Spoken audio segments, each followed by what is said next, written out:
प्रबल अम्ल बोलिए और दुर्बल अम्ल। प्रबल का मतलब क्या होता है? मजबूत अम्ल। पहले आप इस भाषा में समझिए। और दुर्बल अम्ल का मतलब क्या होता है? अब केमिस्ट्री में घुसिए, बोलिए जब अम्ल को जल में घुलाया जाता है तब H+ आयन देता है। कितना तो जानते हो सब लोग? बोलिए जब अम्ल को जल में घुलने के बाद जब अम्ल जल में घुलने के बाद अधिक मात्रा में H+ आयन दे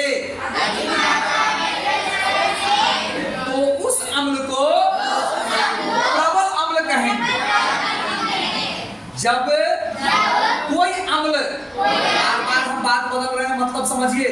जब कोई अम्ल जल में घुलने के बाद कम मात्रा में H+ आयन दे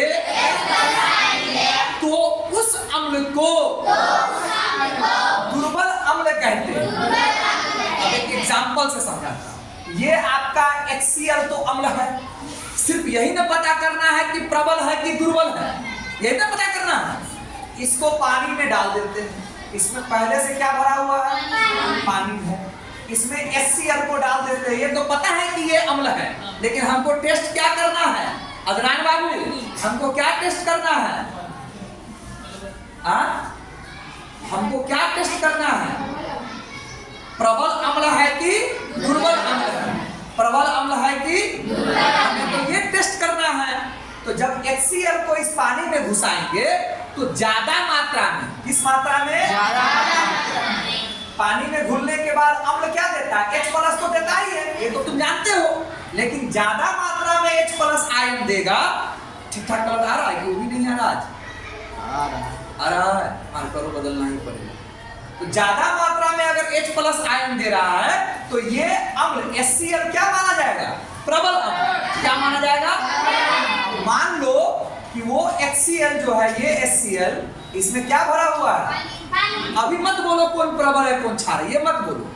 मान लो कि HCl को इस पानी में डालो तो HCl जो अम्ल है, हाइड्रोक्लोरिक अम्ल है, उसकी निशानी क्या है? कि जल में घुल करके वो क्या देगा हमको? H+ आयन तो हर हाल में देगा, इसीलिए वो अम्ल है। लेकिन अगर H+ आयन कम मात्रा में दिया तो HCl को क्या माना जाएगा? अगर H+ की मात्रा ज्यादा हो गई तो आप समझ में आया? तो आया। तो कौन प्रबल होगा कौन दुर्बल होगा आपको बताया जाएगा। कौन कम देगा कौन ज्यादा देगा। जो भी H+ आयन देगा सब क्या होगा? जो H+ आयन देगा वो क्या होगा? अम्ल होगा। अब अगर ज्यादा दिया तो वो क्या है? अब कम H+ आयन दिया तो क्लियर हो गया? प्रबल दुर्बल बोलिए।